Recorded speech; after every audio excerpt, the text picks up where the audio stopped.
assignments ng mga security details. So dito, makikita po nyo yung date, no? October up to 3 weeks lang yata ito. Pero mahaba po yan. Sample lang po yan.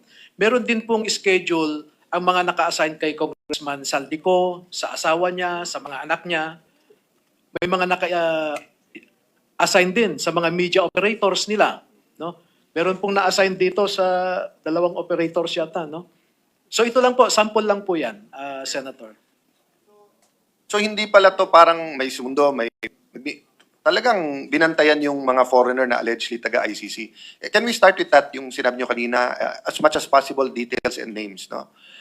Alang-alang sa ating mga kapatid na media, as I said, ayaw ko sabihin marami, you know, let's also protect them. They're doing a indispensable job in our country. Pag walang media, we will have a dictatorship. So alang-alang din sa mga nagsasakripisyong media katulad ninyo.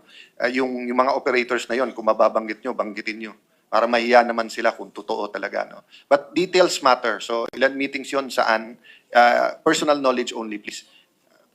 Sergeant Tube, you want ICC? Sa ICC muna tayo. Yes po, sir. Dumating yung ICC, sir, December 2023. Si Mark po yung nag-handle ng 1 month of